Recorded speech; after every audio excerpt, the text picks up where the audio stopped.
Welcome to Suman TV. నేను మీ నవీన్. ప్రస్తుతం నేను ఎపియాన్ పెయిన్ మేనేజ్మెంట్ సెంటర్లో ఉన్నాను. మనతో ఉన్నారు ప్రముఖ పెయిన్ మేనేజ్మెంట్ ఎక్స్పర్ట్ మీనల్ చంద్ర గారు. హాయ్ మ్యామ్, నమస్తే అండి. నమస్తే.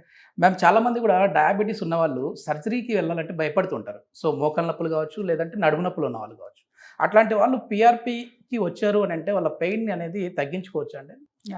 సి పిఆర్పి ఏ పేషెంట్స్కి సూట్ అవుతుంది? సో డయాబెటీస్ ఉంటే ఇది పిఆర్పి వర్క్ అవుతుందా లేదా, ఇది క్వశ్చనే లేదు.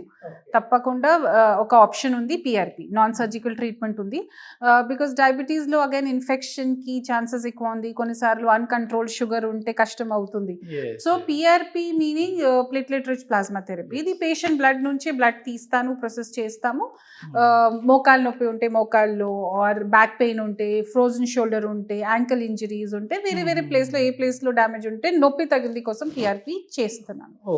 సో దానికి ఏ సెప్టిక్ ప్రికాషన్స్ ఫాలో చేస్తున్నాను. సో ఇన్ఫెక్షన్కి ఆర్ వేరే రెస్ట్రిక్షన్స్ ఏమీ లేదు. ఓకే, యూజువల్గా డయాబెటిక్స్ పేషెంట్స్లో వాకింగ్ చెయ్యాలి, ఎందుకంటే షుగర్ కంట్రోల్ కోసం, ఇంకా మెటబాలిజం ఇంప్రూవ్మెంట్ కోసం తప్పకుండా వాకింగ్ అన్ని చేయాలి. సో మోకాలు నొప్పి ఉంటే, బ్యాక్ పెయిన్ ఉంటే వాకింగ్ రిస్ట్రిక్ట్ అవుతుంది. సో ఈ పిఆర్పి వల్ల తీసిన తర్వాత నార్మల్ లైఫ్ స్టైల్ అలాగే చేయాలి, వాకింగ్ అన్ని చేయాలి. ఇప్పుడు ఎందుకంటే మ్యామ్ ఈ క్వశ్చన్ అడిగాను, చాలా వరకు కూడా మీరు చేసిన వీడియోస్ కింద కమెంట్స్ వచ్చాయి. ఏంటంటే మాకు అన్కంట్రోల్డ్ షుగర్ ఉంది, సో ఒకసారి వచ్చేసేసి 300కి వెళ్ళిపోతుంది, 350కి వెళ్ళిపోతుంది, మెడిసిన్స్ వాడినప్పుడు తగ్గుతుంది కానీ మళ్ళీ పెరుగుతుంది అని చెప్పేసి అంటున్నారు. అట్లాంటి వాళ్ళు ఏంటంటే సర్జరీ అనేది పడింది అని అంటే మళ్ళీ అది పుండు మానడానికి ఇబ్బంది అవుతుంది, ఆ గాయం అనేది తగ్గాలంటే కూడా ఇబ్బంది అవుతుంది కదా అని చెప్పేసి అడుగుతూ ఉన్నారు. ఇప్పుడు మోకాళ్ళలో గుజ్జు అరిగిపోయిన వాళ్ళు ఉంటారు మ్యామ్, అట్లాంటి వాళ్ళకి ఎంతవరకు సూటబుల్ ఈ PRP? PRP patient to patient depend అవుతుంది. ఓకే, బట్ పర్సే ఒక షుగర్ పేషెంట్స్కి పిఆర్పి సూట్ అవుతుందా లేదా, తప్పకుండా సూట్ అవుతుంది. సో డయాబెటీస్ వల్లకి పిఆర్పి ఒక కాంట్రా ఇండికేషన్ ఉందా? ఇది కాదు, ఏం సైడ్ ఎఫెక్ట్స్ ఉండదు. చాలా మంది పేషెంట్స్కి డయాబెటీస్లో డయాబెటిక్ అల్సర్ అవుతుంది కదా, దాంట్లో కూడా పిఆర్పి హెల్ప్ అవుతుంది. ఓకేనా? సో డయాబెటిక్ ఫుడ్ ఉంటే, ఇక పెద్ద అల్సర్ ఉంటే, దానికి రికవరీ కోసం చాలా మంది డాక్టర్స్ డయాబెటిక్ ఫుడ్ కోసం పిఆర్పి ఇంజెక్ట్ చేస్తున్నారు. So PRP is a very good. ఇది పిఆర్పిలో యాంటీ మైక్రోబియల్ ప్రాపర్టీస్ ఉంది. సో ఇన్ఫెక్షన్ తగ్గిందికి ప్రాపర్టీస్ ఉంది. ఓకేనా? చాలా ఫ్యాక్టర్స్ ఉన్నాయి. So that is why diabetic పేషెంట్స్లో పిఆర్పి ఇస్ 100% సేఫ్. ఇంకా ఏ ట్రీట్మెంట్స్కి పిఆర్పిని వాడుతూ ఉంటారండి? జనరల్గా మస్కులోస్కెలిటల్ ప్రాబ్లమ్స్ వల్ల, మీన్స్ గుజ్జు అరుగుదల వల్ల, మోస్ట్లీ మోకాలు నొప్పి, లిగమెంట్స్ ఇంజరీ, తర్వాత frozen shoulder, gym injuries, back pain కి సూట్ అవుతుంది. తర్వాత యాంకల్ ఇంజరీస్, ఏ ప్లేస్ లో డీజనరేటివ్ కండిషన్స్ వల్ల ప్రాబ్లం ఉంటే తప్పకుండా పిఆర్పి సూట్ అవుతుంది. కానీ పిఆర్పి 2-3 పాయింట్స్ ఉన్నాయి. ఫస్ట్, పేషెంట్ సెలెక్షన్ ఇంపార్టెంట్ ఉంది. తర్వాత ప్రిపరేషన్ ఆఫ్ పిఆర్పి ఇంపార్టెంట్ ఉంది. తర్వాత ఇంజెక్షన్ ఆఫ్ పిఆర్పి ఇంపార్టెంట్ ఉంది. ఫాలో అప్ ఉంది.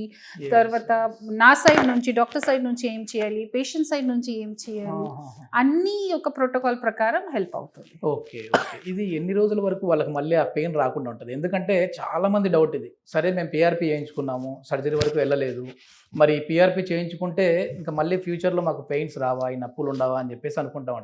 అట్లాంటి వాళ్ళకి ఏం చెప్తారు? ఫస్ట్ ఆఫ్ ఆల్, ఒక very important point is, any పెయిన్కి ఒక రీజన్ ఉంది. So first of all reason identification చేయాలి. సెకండ్ పాయింట్ ఏంటి, ఓన్లీ వన్ రీజన్ కాదు, నొప్పికి 2-3 పాయింట్స్ ఉన్నాయి, అన్నికి ట్రీట్ చేయాలి. దాంట్లో పేషెంట్ ఇన్వాల్వ్మెంట్ ఉంది, డాక్టర్ ఇన్వాల్వ్మెంట్ ఉంది, పేషెంట్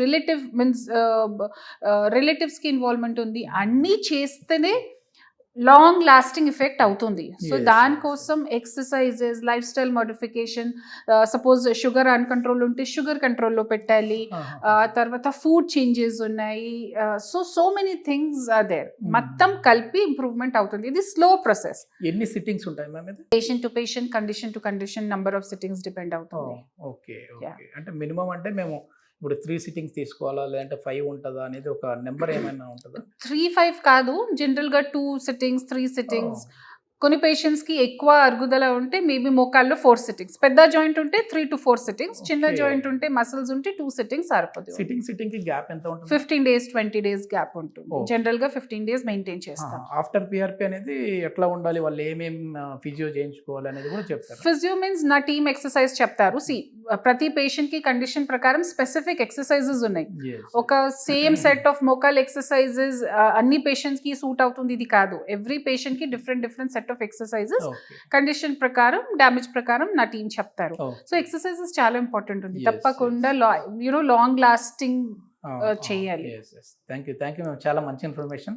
సో డయాబెటీస్ ఉన్న వాళ్ళు హ్యాపీగా పిఆర్పి చేయించుకోవచ్చు, ఎలాంటి సైడ్ ఎఫెక్ట్ అయితే ఉండదు అని చెప్పేసి డాక్టర్ మీనన్ చంద్ర గారు చెప్తున్నారు. సో హాస్పిటల్ వారితో కాంటాక్ట్ అవ్వాలంటే హాస్పిటల్ వారి కాంటాక్ట్ నెంబర్ ప్రొవైడ్ చేస్తున్నాం, మీరు నేరుగా వారితో మాట్లాడచ్చు. Thank you ma'am.